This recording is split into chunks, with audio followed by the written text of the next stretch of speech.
It's what was it? Tuesday evening. Long day at work, just back from ballet class, as you do, and I've got these to sow from Thompson & Morgan via Gardener's World. Experimental tomatoes. They haven't even got a name yet, so it's part of an experiment. Gardener's World and Thompson and other growers are determining the best way to grow tomatoes, which methods work best. So what I've got, my method, seed and cutting compost.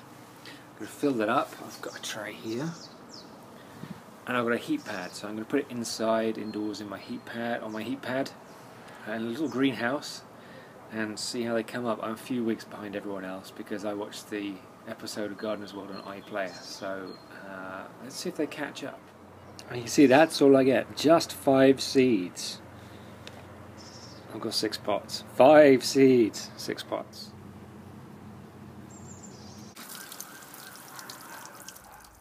It's Saturday, 25th of April.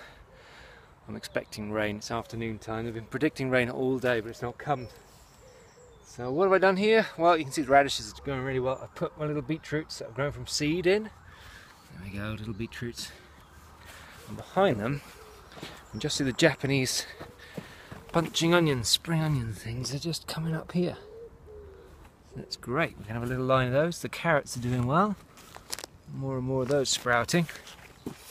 This morning though, I had a couple of big jobs. One was putting in my little rosemaries and lavenders. I want to make a hedge up that way, but I'm not quite ready for that yet. So as a temporary measure, they're in here. And over here is what I'm doing at the moment. Just digging a trench and fill it full of manure and then put cauliflowers in.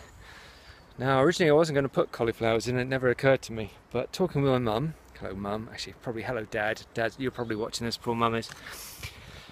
My mum said she's had great problems growing cauliflower. She's never been able to grow cauliflower, so I've done a little bit of research.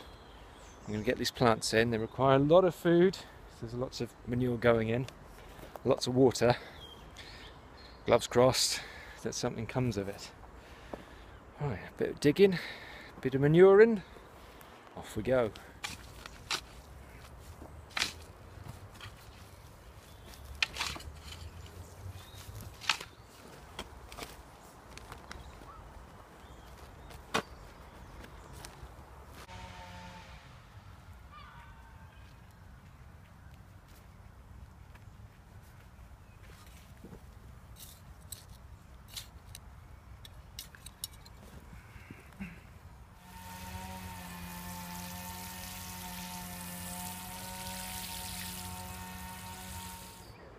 It looks like the rain's on its way.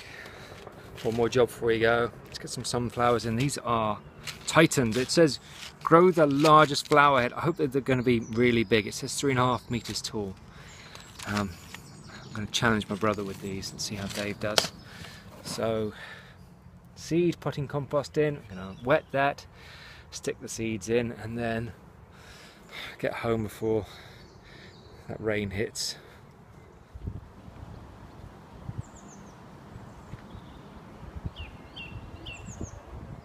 Sunday morning, you can hear the church bells in the background. The green manure bed's got a good water overnight with the rain. When the rain came, the ryegrass is coming up.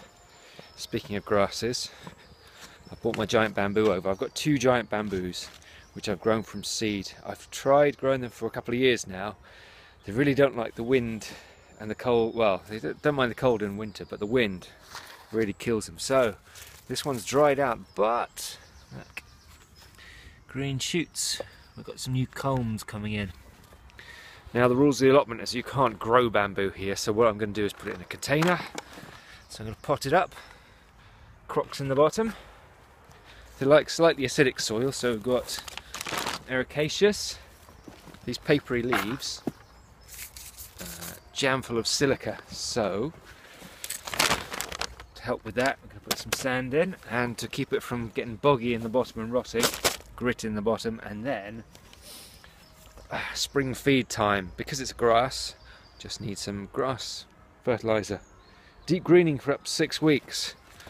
I'm going to need a miracle to get that green, but it should do alright for the rest of it.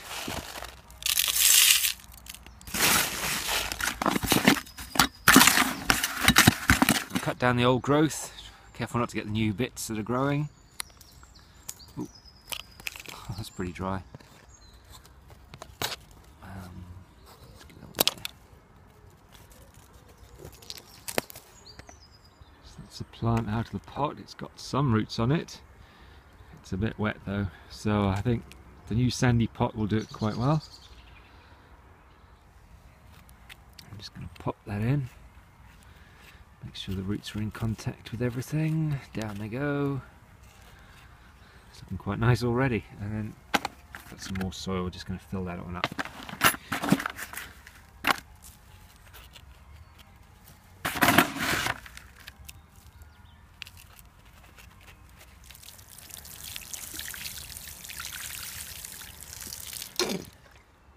Sunday afternoon time. Back again, change of clothes. This is the blackcurrant I bought from, I think it was a garden centre, this one, and realised, look, amongst all the brambles and things, there's already blackcurrant here, so I've got a little family of blackcurrants going on. I don't know where to put this one. It looks a bit more lush than the existing one. I'll have to dig a hole. Or maybe, oh, we'll have two. Maybe we'll have an entranceway of blackcurrants. Gonna put some more seeds in trays. I've still got a few things to plant up somewhere, but no room yet. So let's get some seeds ready, and then the following weeks we'll make space for them.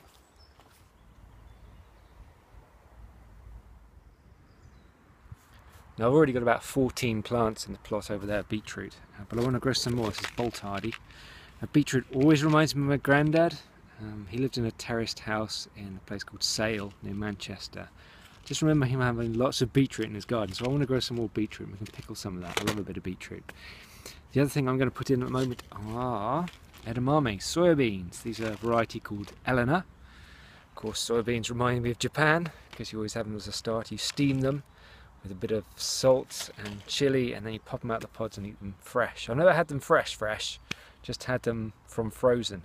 So I'm looking forward to growing those, and also because they're a legume, hopefully they're going to put some nitrogen back in my soil. So let's get those sown and put them in the shed to keep warm. I think beetroot are probably the most interesting seeds I've come across so far. Look at that. You wouldn't think the plants could grow from that. It just looks like, I don't know, gravel or chips of wood. I'm going to put them in here, one each. Oops, 3. So I'm going to thin them later.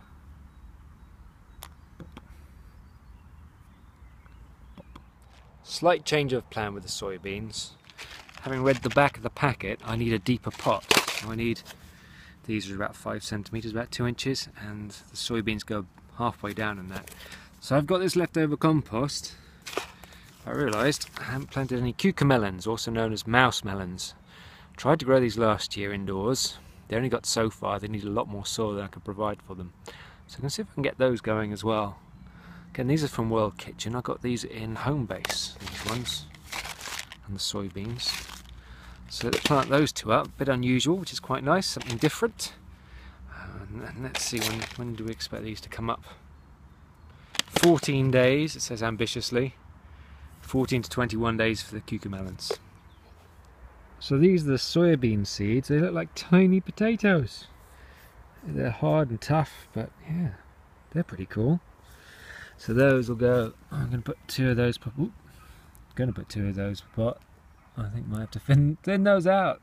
Oh, that one's got 2. That one's got 2. 2. I'm laying like a very excited chicken.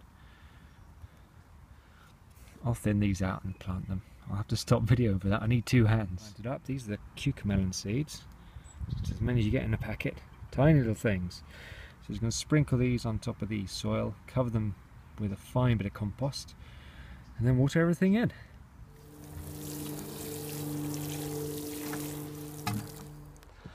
Well, I've got one last job to do. Look what I found. I found 3 bags of manure behind the shed from the previous owner. So that's going to be well rotted manure. I have a helper off camera who's digging a potato trench. These are going to be Pentland something or others. What are these called? Pentland javelins. Ooh, train coming. Somewhere. Here we go. So he goes. frame. Train gone. Little Scottish potatoes. They've got sort of red eyes. These have been chitting for 5 weeks. That's not much growth in 5 weeks. And we'll get the trench ready. Our free manure in the bottom and off we go.